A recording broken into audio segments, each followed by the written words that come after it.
Hi, and welcome to the Upzone, where understanding politics is made simple. We are your two hosts. I am Tisha S. Waddell, former City Council representative for the 3rd District in the city of Fayetteville, North Carolina, and recently a mayoral candidate. And this is Mr. Floyd, former House representative for the 43rd District in the state of North Carolina. How goes all, Mr. Floyd? So far, so good. So good so far. The seasons is changing, the leaves is changing, and I just hope and pray that my predators take the same approach as the season And fall off? and fall. Mr. Floyd, before we get into today's podcast, you always pick on me about how big my glasses are. I'm gonna pick on you today about how dark yours are. Tell the people that you are not Ray Charles in us today. You just have something going on with your eye, and we want to be protective of making sure that your eye heals properly. So we are keeping you covered up today. Well, thank you, Tisha. And I just wanted to be cool like you. That's all I want to be like you. That's Listen, all. I I'm gonna tried to tell you find like the biggest glasses that I could find so I could be cool like you. I would tell you like I told somebody on Facebook, aim higher. Don't let me be your goal. But But Mr. Floyd, what announcements do you have for us? I have one announcement, but I'm going to wait until you finish yours because mine is probably pales in comparison to what you have. So what do you have for us today? Well, this coming Saturday, Tish, we have the Community Dignity Today, and that's going to be at 2700 Murchison Road there. So if you want to join the community, that's a good time to do that. Okay. And don't forget now, Saturday is Halloween. Make sure that your kids are safe and know the houses in which they are going to go and visit. And check the candy that they will receive. Or just And stop February, taking your children to strangers' houses to go get yeah, candy. How about that? How about you just go yeah, buy your baby some candy and keep it pushing? Because Halloween that's all really they does want. have some, yeah, and Halloween That, really does have some yeah. very dark or origination points. And I think if you really did some digging, you wouldn't really want your little innocent, cute little babies participating in this crap anyway. So go buy your kids their candy. Well, that's all they want is the candy. They don't care That's who, all they well, want. you know, that's And what if they that's want to all wear a they want. costume, do them like I do my grandbaby. My grandbaby loves to dress up, and we let him dress up any day of the year. He doesn't have to wait until the day designated um, for these types of practices to put on a costume. Mr. Floyd, you might see him on a Wednesday in February with a Superman costume on. Well, But he's a that's good. kid. Yeah, he's a Yeah, kid. yeah. Yep. And that was someone had some concerns about a sheriff being dressed up in an orange jumpsuit, passing out candy to inmates. Now I'm just saying that's what I heard. Now, I don't know whether Is it's that true. is this in Cumberland County? Yes, that's what I heard. Now I'm not Oh, he saying had a whether sense it's of humor on true that or day. not. He had a He sense of did. humor on that day. He did. I mean, but that's but Fairfield State is having But that open could be a open security house. issue if he had on the same uniform as the people that's in the facility. That could pose a security threat. But it Yes, is it could, funny. Chief. Yeah, indeed it is. Yeah. The other thing again, this Fairfield State is having this open house, and one thing that they're emphasizing this time is the North Carolina Promise, which is $500 for students that may Okay. qualify for that. The Veterans Day parade Saturday, and it starts at 10 o'clock.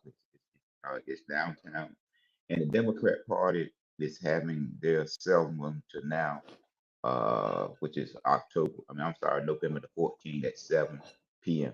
But the key thing Right. to that, Chief, Which you is a got to register. fundraiser for it's a fundraiser for the Democrat Party. Yeah, but you got to find out, Chief. You got to register to find out where it is. I mean, that's It's so but you it's got a to do it's all you no, got to do no, all Mr. Floyd. that. No, Mr. Floyd, the information is on the when I looked at the email, it's gonna be on at the Skyview on Hay Street. It's on there. Okay, Yeah, it's on okay, that then. on that Well, information. But they're also thank you, having Chief. something. They're having something at Larry Wright's church, aren't they? They're the city of not Yeah, the city. Brenda Jackson. Something's in my throat. Brenda Reed Jackson is going to be hosting something where she's going to be updating people about the shortfalls in yeah. regards to the SNAP program and the different programs that are currently funded that are being affected by the government shutdown. Now, Mr. Floyd, I've seen government shutdowns before, but this is a little different. This one's different for me because I've seen the government shut down, but I've never seen this degree of concern behind the government shutdown. I think you It's are it, frozen. no, I, I what? You were Can you hear frozen. me? Go ahead. Okay, and that's it's a little bit longer, and it's a little bit worrying that you have both parties just don't want to communicate. But if you notice, every one of the broadcasts that makes the statement reference this, they always say that Congress continue to be paid. Right. And which is very interesting to me, Mr. Floyd, because at this point you would think that people would understand that if you're not paying your military, don't pay yourself. I did see something though that said that there was going to be there was a philanthropic billionaire who was ensuring that the military was going to get their pay. Have you heard anything else about that? I think Yeah, he was to the given tune of $130 million. that is correct to to pay their salary. So gee, that's good to be blessed with that kind of money. Only thing I know that we here in Cumberland County, we are tier one community, and Let's talk about we're that. Let's talk about that a poor. little bit because, yeah, are we finished with announcements? Did you finish? Because I don't want to jump No, to our next the subject. the other one that if we can scramble the eggs in it out there is is that voting is taking place. It's taking place now, and we Right, have I think we have about 4,800 so far, and right. it in the early is November 1, and then the election is that coming Tuesday. But Well, and we Mr. Floyd, I want to put up that image because I want you to kind of talk our people through the image that you sent me because one of the things that I think we forget is that yeah, I'm just gonna put the image up and then I'm gonna let you talk us through it. Hang on one second. uh, Because what I was getting ready to say, I'm gonna hold that for just a second. uh, Here's the picture. This tells us our voting numbers up to yesterday, first, right, the correct, the 29th of yesterday, October. So and I think every day we've had around between 3 to 500 people go and vote. All in, we're at 4,465, 4,465. The largest polling site right now still is Cliffdale Rec, followed by Board of Elections, and then Kiwanis Rec Center. Now, one of the conversations that was had some time ago was where should early voting be taking place? Remember that conversation? yes, Okay. yes. What do these numbers say to you about how early voting is panning out, whether or not having three polling locations is a necessity? What does this say to you? Because we're talking about one, two, three, 4, 5, 6, 7, 8, 9, 10, 10 days of early voting, 4,465 people taking advantage of this opportunity. What does that say about early voting? Well, it say to me that the city just had $40,000 to provide these two additional sites. Your taxpayer dollar, and the voter turnout is still about the same as it was in the primary. It's abysmal. It, yeah, It's dismal. And Mr. Floyd, the I'm tiring, I guess, of the conversation of how do we pull out more voters because this should be important to people in and of itself for their own reasons. And if it's not, then I don't know that. And people always there's this conversation that's always had about no vote, no voice, right?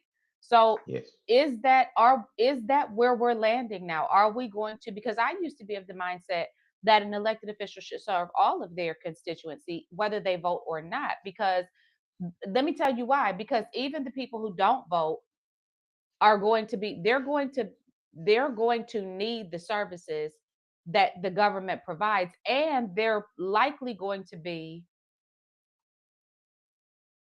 the people who probably need them the most.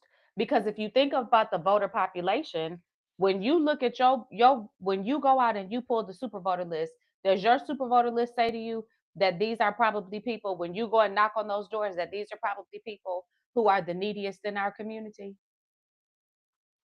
Well, Tish, as I said to you some time ago, I know we as not we politicians always indicated about the doors that they knock on Hmm. and those kinds of things.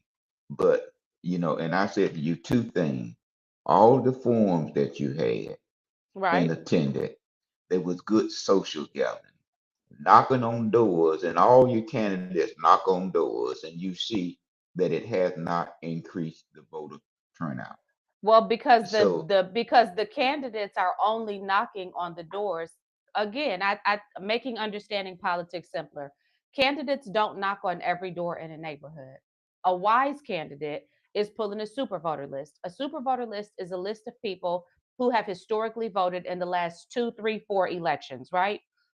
So yes, these are people who vote regularly, which is why I go back and ask the question, when you go knock on the doors of the super voters, because a wise candidate is not going to spend their time knocking on doors of people who don't traditionally vote, because historically the numbers continue to show us that if you don't vote, you're not going to vote. And it's a waste of time, money, and effort for somebody to be trying to drag you out but to it's vote because good for politics. I mean, not cut y'all teeth, but it's good. But they say, and they razzle and dazzle the conversation about the number of doors that they knocked on. And you are right in the way that they actually do it. right. Okay. And when they're knocking on these doors, the truth of the matter is the doors that you're knocking on are usually in pretty decent neighborhoods. The people usually have pretty nice cars parked in their driveways. They're usually retirees because many of them are home to answer the door, or you might have somebody who's working from home. The people who are on these super voter lists are not the same people that really need the intervention of the government. So we're talking about the government shutdown as an example. The government shutdown is probably not affecting the super voter list the same way that it's affecting the people who don't ever vote. Because the people who don't ever vote are the people who are not tied in to what's happening at the governmental level. The reason this matters, Mr. Floyd, is because we continue to elect politicians who focus their policies on the super voters, because the super voters are the ones who have the power to keep them in their positions. And because they don't want to ruffle the feathers of the super voters, there's a large segment of the Yeah. population that is still underrepresented. They'll Now, pretend to be wanting to make social programs and have all of this stuff, but there's no real investment in finding solutions to their issues, because their issues are what. Go ahead, Mr. Floyd. I mean, I understand you're talking about super voters, and don't forget about PACs. Okay, include that in that process because PAC plays a lot as it relates to getting out the necessary communication But the to pack is the only voter. sending if the pack is not sending information to people who don't vote.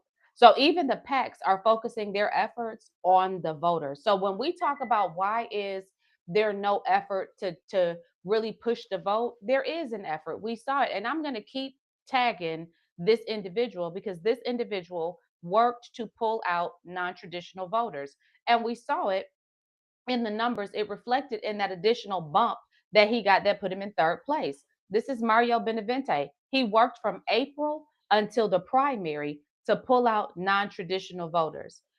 I am of the mindset that if a person does not want to vote, there's nothing that you're going to be able to do to convince them that they should do that. So that's my 2 cents, and I'm sticking with it. But I tell you what, it's a funny thing is that everybody want representatives to fight for their cause, but they don't want to fight for the cause themselves by going out and vote. Now, this is the only time, Madam Waddell, this is the only time that you will have access to that person that's running for office. You will It be on depends, his. and I'm gonna say this: it depends on No, the no, it, person. it it's the no, it's dependent. You're gonna have access to him or her, and you're gonna be on their speed dial. Uh, and after this, after November, after Tuesday, then you are going to have to get you a pry bar to find that elected person to get him or her to understand the community issues that are facing them. And it goes back to the issue that we're going to talk about later on, which is zoning. Right, So right. it's good, but the thing that really bothers me as an elected official, if I may take this time, one Absolutely. gentleman came to me, and when I was in Raleigh, and he talked to me about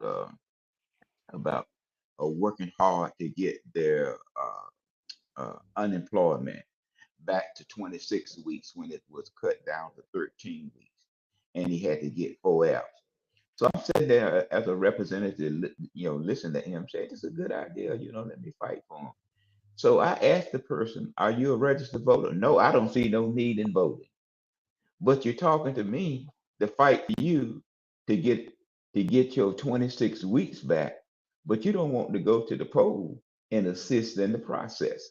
Right. That's the problem that we have, T, is that people want you to fight for them, I get it, but Mr. Floyd. No, I get you that know, completely, wholly and completely. But I think at the bottom of it all is that's why you need elected officials who are going to fight for you regardless of whether you vote for them or not. Because, and I believe that that was the type of elected official you were. I know that that's the type of elected official that I was, because you recognize that human beings come in all different forms and fashions, and that they have different levels of prioritization. Everybody doesn't prioritize the political process.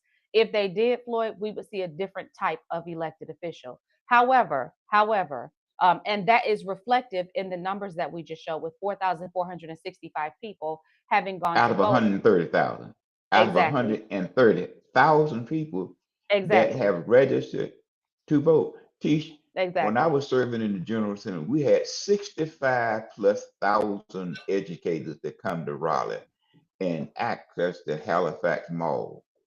Mhm. It didn't change the outcome of the election because Right. we want them to vote. Help us fight for you. Right. Okay?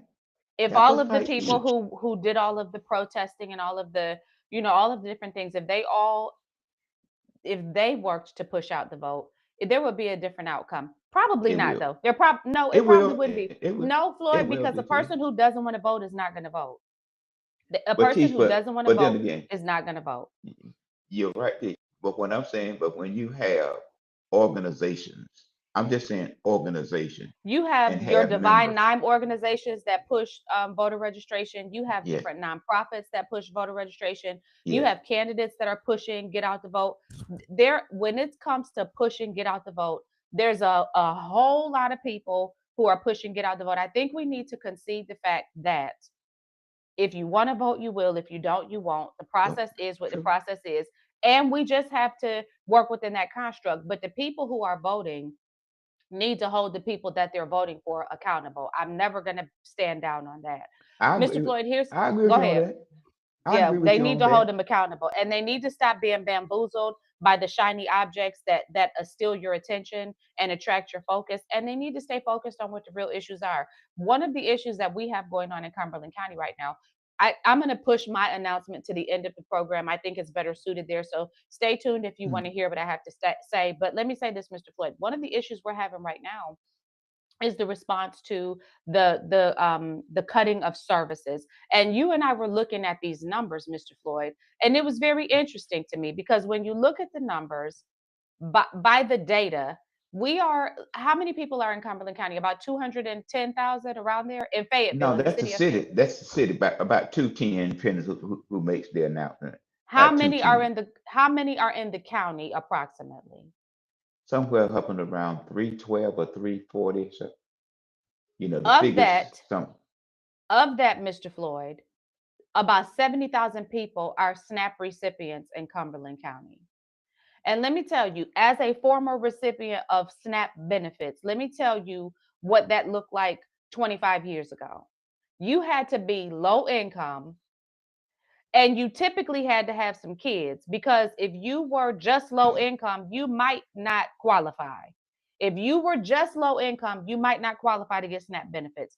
But if you were low income and you had some children, now this 25 years ago, I don't know what it looks like now. You you would qualify to get SNAP benefits. That is what people used to historically refer to as food stamps. Food stamps. Okay. Now, SNAP benefits are intended to supplement food for families who cannot afford to buy food from their own income.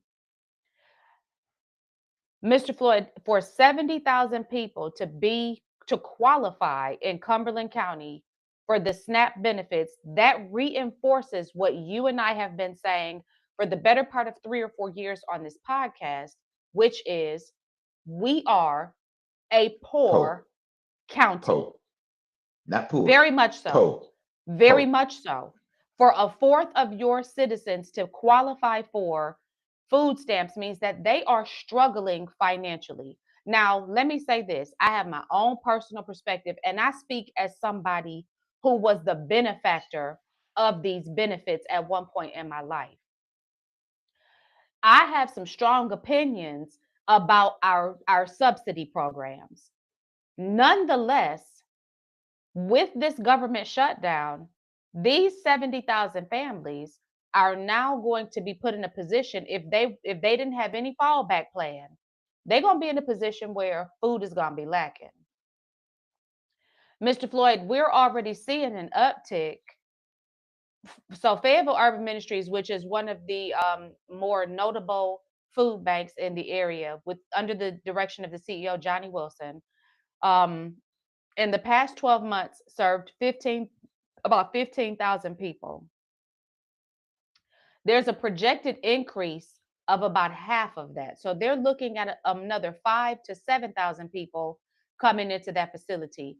They're already they're leveraging what they have efficiently to serve those 15,000 that they were serving over the last 12 months. They're going to need help to serve this additional 5 to 7,000 people. And I don't mean like people coming in to give stuff out. I mean they're going to need financial help. Here's the conundrum, Mr. Floyd. As we have entered into this new era, funding is being cut. And I'm not talking about in relation to the government shutdown. I'm talking about in relation to the government's position in general. Funding is being cut to nonprofits. So you're seeing a reduction in funding to places like Fayetteville Urban Ministries, but you're seeing an increase in the number of recipients of their services that need to come and be served by their program. Less money, greater need. That means somebody might not get what they're coming for. A lot of Well, Tish, somebodies. let me ask you, Tish, do you recall some time ago that when the Salvation Army closed I do. and the county was trying to provide some assistance to the Salvation Army to keep it afloat to serve the homeless population? Right. But the Salvation Okay, Army closed for a different reason. They closed because of mismanagement. But okay. go My, ahead. my Go point, ahead. my point I'm bringing to you, I think there was over $500,000 that they were going to provide to help the finance, I mean, to help the Salvation Army to reestablish its position in the community.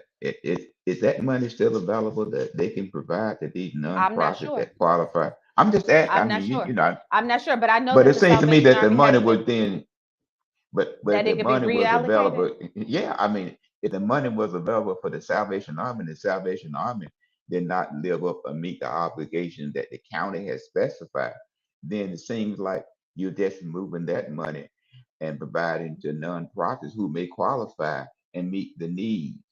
But the Salvation Army is now under new leadership and new management, and they are rectifying the issues. And so that money's still probably earmarked for the Salvation Army so that they can get back it No, up and running and no. serve as a Well, shelter. then, There's too many needs and not enough money. But the reality is, Mr. Floyd, I think this is the effect of over reliance on government to care for people. I think people need to get back to caring for each other because government doesn't have the capacity.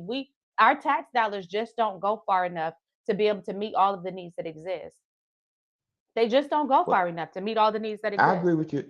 I agree with you, Chief. You see, I mean, back some years ago when the program began to be a little bit more tighter, a lot of what happened was society then transferred that back to the grandparents of their children. Okay, Right. is that many grandparents was winding up. was then rearing the children Right, because of they could not qualify or they could not get the benefit. So right. the family took up the matter as best as it could Well, here's the to help problem rear the now. family. Now you have 15-year-olds having babies, and those 15-year-olds' parents are still active members of the workforce. And so they don't have this really it the issue that we're having in our nation really is a character issue. It really is a character issue because there's no reason for a 15-year-old to be having time, energy, and effort or the means to be able to be out having sex and having a baby. We really, and this is why when I was on the campaign trail, Mr. Floyd, my number one prioritization was to work to aggressively create a culture or an environment where we prioritized the family unit, because the breakdown in the family unit is the fracture point of not just our city, not just our county, not just our state, but our nation. The breakdown in the family unit is costing our nation much money so much money, and we can't afford it anymore. We cannot afford it anymore. And we can cry and we can, and let me tell you, you know what happens when people are hungry and hopeless? You know what happens, Mr. Floyd? Yeah, they enter your home and think it's theirs. Crime, an uptick in Yeah, crime. Let's talk about crime. So the last night we had, not last night, Monday night, we had a report from the chief of police. The chief of police came in and gave the crime statistics and let everybody know here's what it is. So from 2024, there were 19 homicides. In 2025, there are 34 homicides at the same point in time. a jump. 22 of them 22 of them involve guns. That's a 68% increase. Domestic related killings, none in a when it came to the 2024 numbers, it says NA. 2025 numbers, 10 of them. When you look at killings involving acquaintances, 18 of them. Felony domestic assaults, we went from 73 to 74. Not a huge jump, stable trend. Misdemeanor assaults, there was a drop in misdemeanor domestic assaults. It's down significantly by 24%. Reported rapes are down by 14%. Crime involving youth is trending higher and higher in the city of Fayetteville. But we have a Now, curfew, Tish. I We know, have a Floyd, curfew. and everybody that has seen these numbers, that has been talking about this, has an issue right there with what you just said. But here's the narrative that's contradictory. Okay, so let's talk about this. The city's leadership, we often heard Mayor Mitch Colvin refer to the fact that crime was trending down. That was the talking point he kept using. But the homicide trend suggests a serious and escalating public safety issue, Mr. Floyd. This duality raises questions about how data is framed and what residents are actually experiencing. That is what I kept saying all along on this campaign trail. They're saying one thing, we're feeling something else. We're experiencing something different. Chief Bryan is emphasizing success in case closures. He's saying that 87.5% of the cases are closed. That's great. That's wonderful. That's a great thing. It shows early wins despite the bad optics on the homicide totals. That means that they're doing something right when it comes to closing the cases, but it means our community is still doing something terribly wrong when it comes to how we are dealing with the people in this community, because crime still is an issue. Most of the killings are not random. They do involve people that know each other. And this doesn't align with interpersonal violence patterns. Mr. Floyd, domestic violence is that's a complicated issue, but again, it goes back to character. Gun violence, again, a complicated issue that goes back to character. There's a public policy blind spot here. There is a public policy blind spot here. We have a public body who said, give them a curfew. We have a public body who said, spot shutter. And that is not changing the trajectory of crime. There's a blind spot. Well, Tish, if you, I also attended the city council meeting on Monday night.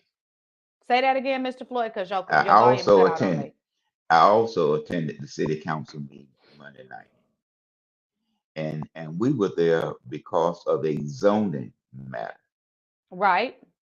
Okay, a zoning matter. And lo and behold, to us, we received a notice at 4 o'clock on the day in which the zoning was to be heard that it may be tabled by the city council. That's one. Now, when the director, I guess he was the director of zoning, indicated to the council that he received the information from the developer on October the 12th. October the 12th. So the council asked them about the notification. He said, well, I only have 5 telephone numbers of the 9 who came to spoke against it. But when we uh, uh, uh, called the city clerk and asked to speak on the matter, she gets our address and our telephone number. He had adequate time in which to communicate with us. But if you look at the zoning and the way in which the zoning division of the department write up the zoning, you can see why the city council approved most zoning requests. And any attorney can take the city staff information and use that to advance his client request to have a particular property rezoned. For instance, this particular property that we came to speak for on Monday night, the zoning board, 1 delay. The city council, this is 2 delay. Now, I have a lot of respect for Malik Davis, which the district is in. But after a while, you have to realize that you have constituents that have been there twice, twice to hear a zoning request. But at the same time, you got to look at the developer. The developer, when it looks at minority community where they want to rezone property, they tend to move it, keep pushing the goal further away to tie in the minority community so they will not come back. And when they don't come back, that's when they bring the issue forward. Now, what I don't understand is from Mr. Davis, who districted in, the developer paid about $600 to have this matter continue and transfer to the council. The council has accommodated him on 2 different occasions. Now, what he said was that he had an emergency matter out of the country. But in between there, he found time to hire Jonathan Charleston to represent him in this zoning matter. But Jonathan Charleston is a keen representative, attorney. He can take what the city has and Who, by the use way, that Mr. to, Floyd, I don't know if you saw or not, but who, by the way, apparently watches our podcast because one of our episodes received a like from Jonathan Charleston. well, I had a conversation, with Jonathan, and the bottom line of it was is what Bill Kirby, mentioned in his article to the gentleman that was upset with the way that City View wrote his comment. So we won't go there. But the things I mentioned to you is that when you read the report, it talk about health, it talk about safety. Now the report did indicate that it's in a floodplain. That's one. Number two, it said it was in a landfill. No one tested the soil to see whether that what type of environmental concerns that it had. It did not mention the report early on that it was 160 plus accident between Rose Hill Road and Ramsey Street. It didn't mention that it had time to insert the 3 kids that was killed in that area and the other 2 individuals that were killed safely. So the other thing, it didn't talk about the environment. I mean, it did not talk about wherein that the hardline service was knocked out for about 40 days. But it did express green space and park. Now I'm trying, when I looked at the plan, I didn't see no green space in the development plan. And when they talk about park, the nearest park is over at Seabrook. But however, if they're able to do the project, the log that was over Big Creek, the kids can use the log as a bridge to cross the creek because the creek is not clean. So I say all of that to teach, and I wonder, to me, this project remind me of Muhammad. This project and this zoning remind me of Muhammad. The In question what of way, it is, Mr. Floyd? well, it's the way that the developer is manipulating his $600 through the city council process. Right? That Okay. if he is that if his behavior is like this during the process, okay, you call and say you got a matter out of the country, an emergency out of the country. But in between that time, you can hire an attorney to represent you going forward. Now, I don't blame the developer for hiring Jonathan Charleston with his relationship with the council and to get him to rezone the property.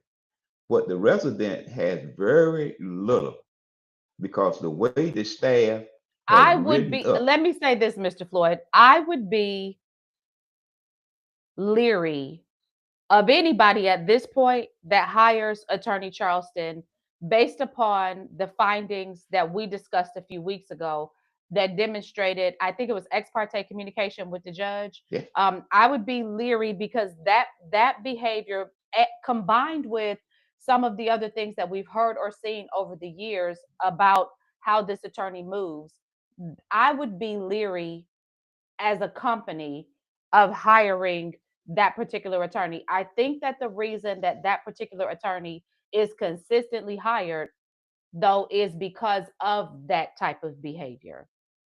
well, Tish, you got to look at it. I mean, if I wouldn't hire Floyd. Okay, I would hire someone who has a relationship. Okay, who has a relationship who can possibly help me to get my matter rezoned.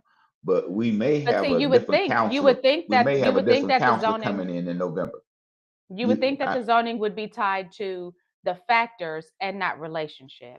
See, and that's the Batiste, problem. That takes me back to what we talked about when I said that elected officials should probably start representing people, whether they are their voter base or not, because the factors should determine how you do your job, not relationships. Relationships are contingent about how you feel and about, the interconnectivity of the humanity of it. The factors are the factors, and they keep the process fair and equitable for all the players involved. I think when you begin to make decisions based upon relationships, that's where ethical questions come into play. Batiste, I don't disagree with you on that, but the developer want to win and want to change the residential to a mix. And so you look at how you can do that. And Well, I just dropped a link. Go ahead. but then again, the way that it is written, it does not give the community an opportunity to be to get a proper hearing. But if you can actually look at that, you can see that a person coming before the the the, the city council to be against a zoning request, your chance of being successful, you got to be real tactful because the staff has already written up the uh, the uh, the recommendation favorable, and the staff recommendation is one thing is to increase the city tax base. They're not concerned about the safety. They're not concerned about the environmental issue, although it's part of the health process of that report and the safety of the report. Just recently, talking with one law enforcement officer, he mentioned that in one day that some over 50 citation was written on Rose Hills Road. That was after the loss of life of those three kids. I see you have Well, something to talk about. I'm gonna tell you something. The powers that be watch our podcast, Mr. Floyd, because what did I say to you? I said we need to start enforcing the speed limit. We don't need to keep dropping speed limits and keep blaming, the regular rate of speed for these incidents. We need to start enforcing speed limits.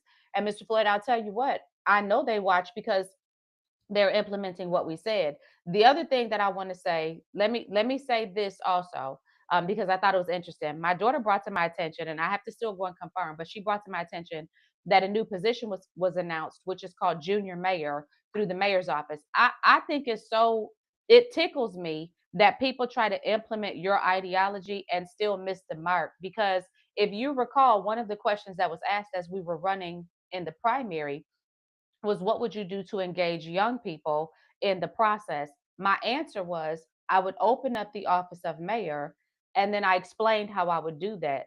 To me, it often feels, Mr. Floyd, like people try to take your ideas, but they miss the mark in how to execute them. But that's okay, because at least we're starting somewhere. So I do want to congratulate that. But I will go back to this and say that when we look at zoning,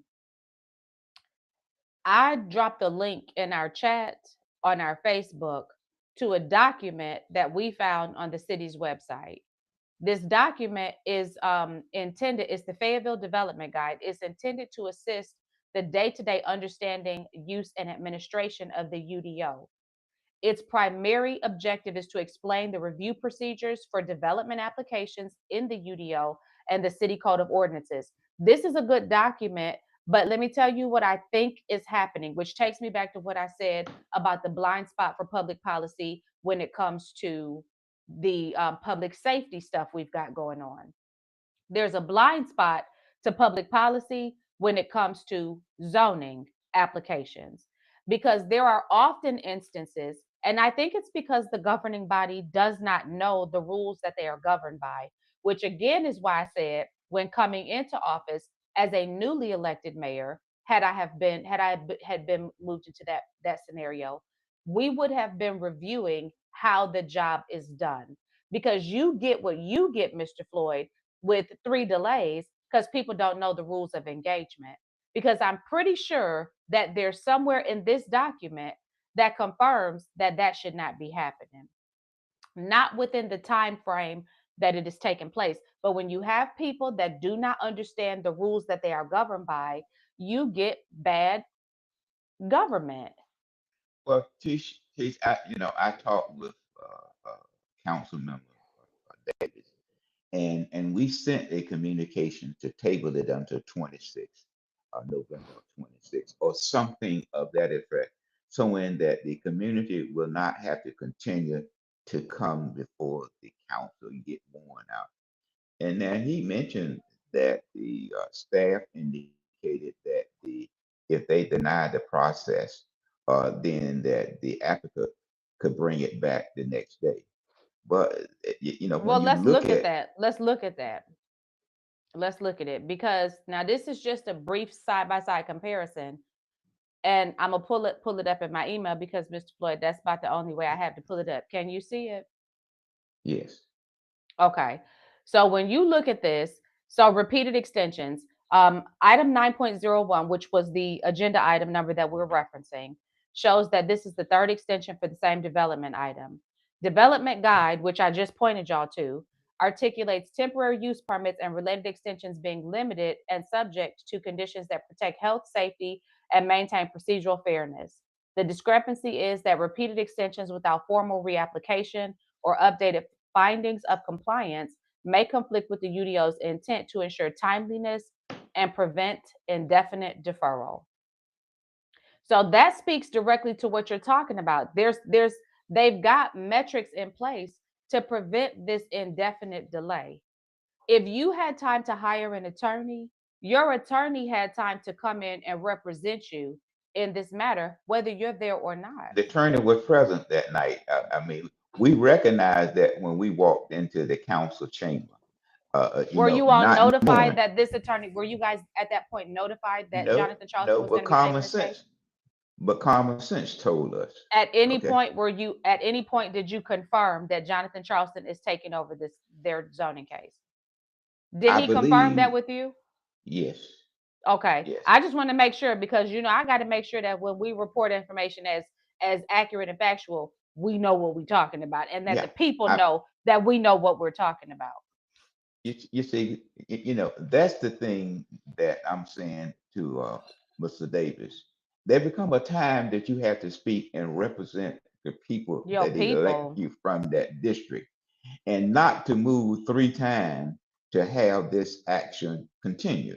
You make a motion based upon the information, either to table it, to deny it, and let the client move forward. If the denier is there, the court, I believe, will say to you, have you utilized all the process Right. within the metrics? Okay. So number 4 on the list says procedural consistency. So the item is listed again without new staff analysis. Was there any new staff analysis, Mr. Floyd? He rewrote the report to include the landfill and about green space and about I think he was talking about green space and open no, open space and parks. Come on, T, Okay. there is no park. There is no park in that area. There is no green space. And if the city really wants to look at future development, then as development comes forward, then they ought to look at some green space in there, not just a building with cost parking spaces. Is that they could have some green space for families, also some sidewalks if the community want to walk. Just don't say build them. And you're talking about townhouses. It's not townhouses; they're just apartments.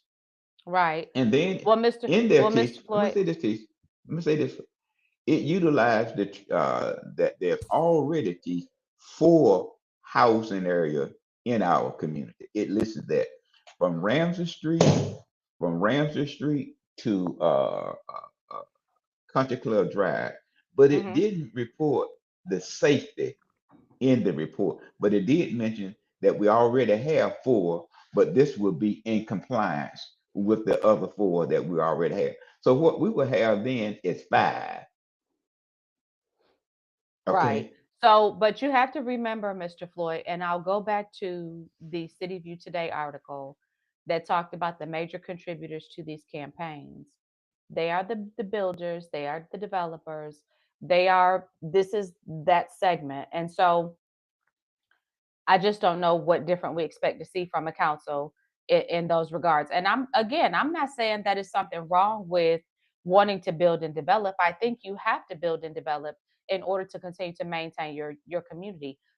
I think you have to be cognizant of the impact of what you're building and how you're developing. And I think sometimes our elected officials are a little short sighted and they don't necessarily look at the total impact of the decisions that they're making. I also think that when you have people coming in for rezoning, I thought about this for about 3 days. When you have people that are coming in for rezoning, you have to ask yourself the question, because see, when a piece of land is zoned already for a particular use, you don't have to come before the council. You do what you do. You don't need a rezoning. Your land is already zoned that way. If you want to change what that piece of property can be used for, that's when you have to come before the council. I think that the council should recognize they don't work for the builders and the developers, they work for the constituency at large. And so you have to do But the what's staff, best for the I mean, I constituency agree at with you, large. You cannot just do but what you want to do for the builders the and staff developers. help the staff become a the staff of the city and zoning become I'm gonna use the word staff for the development, the way in which they write up the proposal. For instance, in our first request, the I think it was June the 10th, he didn't even state that that the zoning commission had denied the request. So, I can see how, it just seems to me that the city has enough attorney that each agency that appear in the public should review and have that city attorney that's assigned to that department to review the information that makes sure that it is balanced, not that it's just one-sided or presented. He didn't even mention that. Then think about the fact that you are going to recommend that it be built over a landfill. You don't know what environmental impact And in a that's flood going to zone, have. in a flood zone, I think the flood zone is the most critical piece because when you look at, like, I will never forget what I saw in the wake of the hurricane that came through this community. When we think about what happened down by Mount Sinai But Mount homes. Sinai, yes, Yes. that's the same Those creek. homes, That's the those same homes, creek. I know, Mr. Floyd, and those homes were literally covered up to the second story of that property. And so there were people who had homes on the first level who lost everything. And I will never forget the fact that the cleanup effort to me looked minimal where those homes were concerned, because they had people back in those homes within less than a year, and I didn't see any major demolition taking place, even though those units have been considered underwater. So when you talk about building in a flood zone, for me, that triggers that I can see that still. I can see Well, that Tish, still, and it's concerning for me. Mr. Floyd, Brian, go ahead. now, now the city of Fayetteville, when it looks at creeks and streams, they don't want no responsibility, but they use them in order to move the water. The city of Fayetteville approved whatever funding to look at improving that creek from the Martin Luther King Bridge through downtown. But when you look at that portion from the Martin Luther King Bridge backwards, going up, going north, the city is the city will then let you, the neighbor or whoever, clean the creek, not the city. And so when you look at that, teach, when you look at that, and not only when you build that, that means that the tenant would have to get rental insurance, and he or she need to be wide to get flood insurance. Hmm. So you're taxing the So tenant that's very to get. expensive. Yeah, it's going to be very expensive, because I remember when they told us flood insurance was going to be $500 a month, and I had to have them come out here and resurvey our property to confirm that we were not in a flood zone, because $500 a month on top of your mortgage, that's a lot. That's a lot. Yes. But Mr. Floyd, let's talk about this lawsuit, this Cumberland County being sued over $1.3 million in unpaid fees for the Crown Event Center design. So Ewing Cole, the Philadelphia-based architectural firm behind the now canceled Crown Event Center, filed a federal lawsuit against Cumberland County in October 2025. This suit seeks $1.32 million in unpaid fees and $329,000 in accrued interest. The firm alleges that it fulfilled its contract obligations and that the county never claimed poor performance inaccurate billing. The county stopped paying invoices in mid 2024, leading to halted construction and project cancellation in 2025. Mr. Floyd, what's your take on this? Well, this is something that the county knew, when I'm gonna use the word abandoned the project on Gillespie Street. Right, and They one of the knew things that they that would have. Chairman Kirk Devier was quoted as saying, we did go through mediation, but there wasn't a resolution. So here's where we are now, right, Mr. Floyd? Yeah, that's where we are now. But remember now, we haven't got a resolution. But the architect wanted, I mean, 18% interest, Right, right. eighteen That's a lot. percent interest Yeah, on this that's unpaid. like a credit card. Uh, That's 10% yeah, less I than a mean, credit card. Yeah, that's higher than a credit card. I mean, yeah. but it wants that. But then again, the county is also at the same time you trying to resolve it in court. I believe that attorney that's going to sit to your left or right, his Is going to fee is be mounting paid. up too. Right, and it's His fee probably is not mounting going up. to be. And the truth of the matter is, most governing bodies don't take their county attorney or their city attorney into these. No. They go in with outside counsel. Mr. Floyd, let me ask a question. So, at one point, and we talked about this briefly, the county conducted 1,000+ page investigation into the $1.92 million redesign fee. That report was withheld from the public, labeled a legal document amid ongoing litigation. Can you imagine what's in that document, Mr. Floyd? It's hard to say, Tish, because you're talking about a lot of technical information that's in Right, that document. And then again, like the chair mentioned, it's part of the litigation process, so it's not right. open to the public. I can understand that, Yeah, but we can respect that. I understand it. Yeah. yeah, We don't like it. We want to see this yeah, document, but we can respect it for now. Now, once this is all said and done, show us the document. The original budget was $82.5 million in 2022. It escalated by 2024 to $163.5 million. And efforts to cut costs through redesign only created new contractual obligations and fee disputes. This But suggests, but go my ahead. question of it is, you asked, at the figure that you just had was over Mhm. what their projection was. So you asked this person, the architect, to go back and scale back the project. Do you expect for Right. them to do it free? Do you expect for them to do it free, Madam Waddell? Mr. Floyd, you know the answer to that question. The answer to that question is people don't work for free. The only people that Well, work that's for what I'm. free are supposed to be the governing bodies, and that's because they get paid that little bit of money, and then everything else they do is for free. Yeah, that's what I'm saying. So they expect to get a recall, I mean, an additional fee if you go back and ask them to rescale, Right. to scale down And the this was project to meet this. and this was all expected. Like you said, this was expected to happen. Nobody thought that these that they were just going to write off into the sunset and count it as a loss. Now, if the county loses, taxpayers could owe $1.6 million with interest.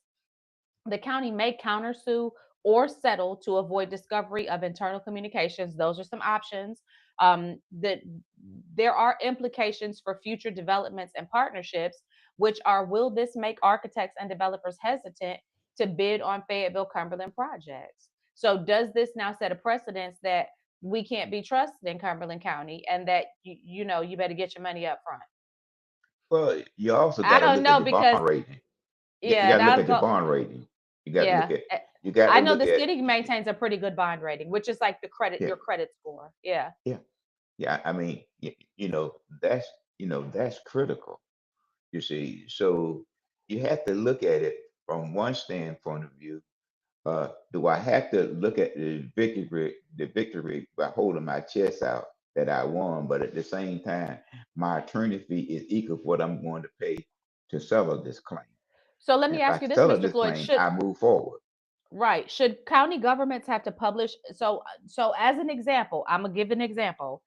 That's what a lot of people speculated when it came to the lawsuit with the former chief of police, Chief Gina Hawkins, was that there was a conversation to settle because fighting the lawsuit would have cost the city more money. Sure. I have a different perspective, but excuse me, but here's my question.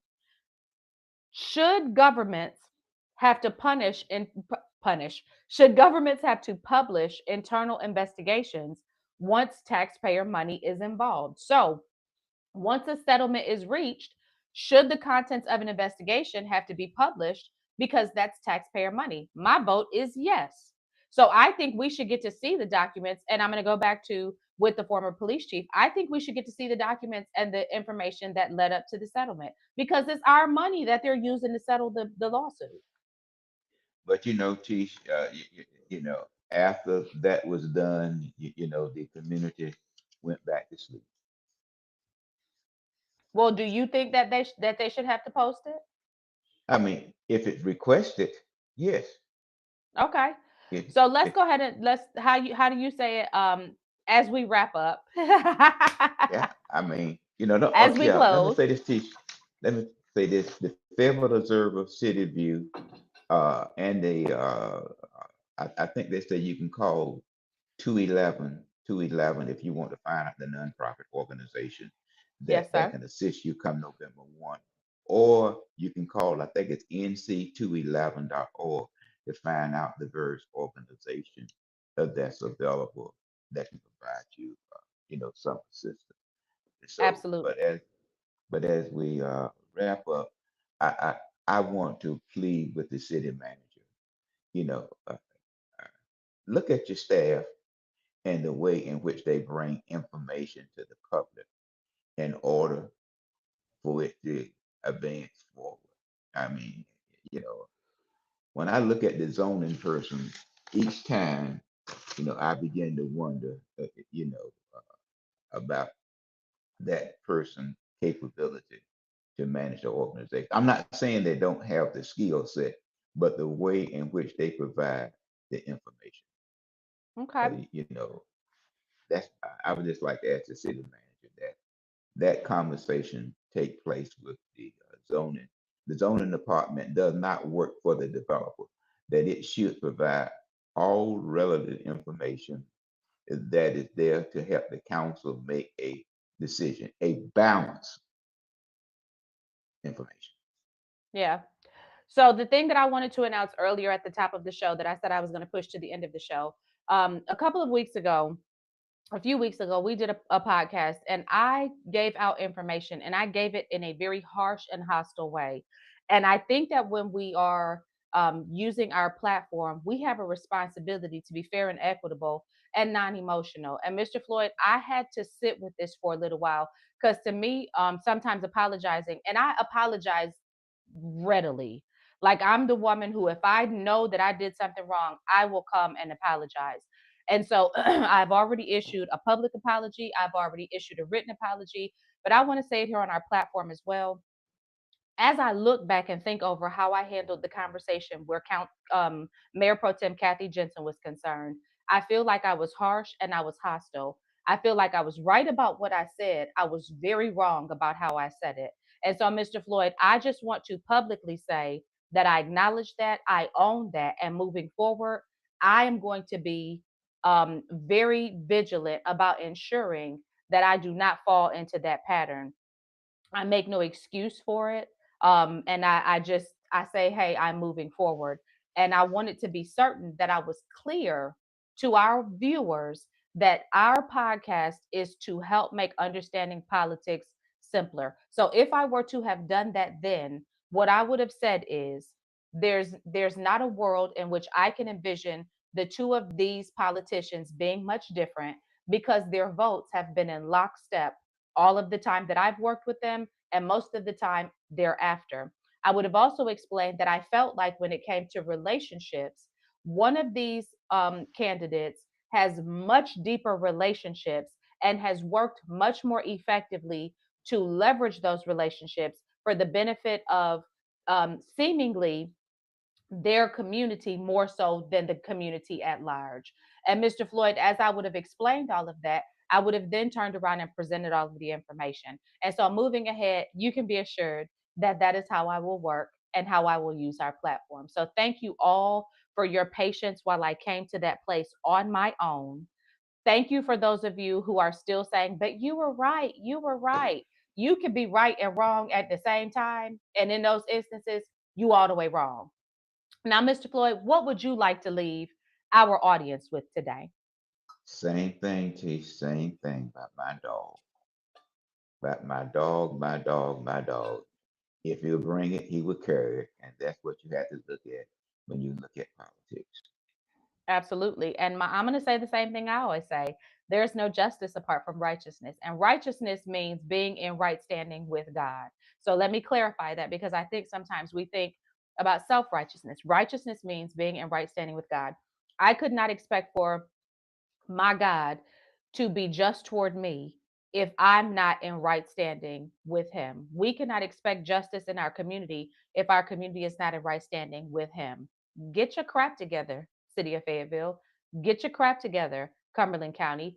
Get your crap together, State of North Carolina. Because once we start to get our crap together and we align ourselves effectively and adequately with the God who created us, we will begin to see things shift. That's all I got. Like, share, subscribe, follow. Make sure that you are telling a friend to tell a friend. And Mr. Floyd, with that, I do believe that we'll catch you on the next episode.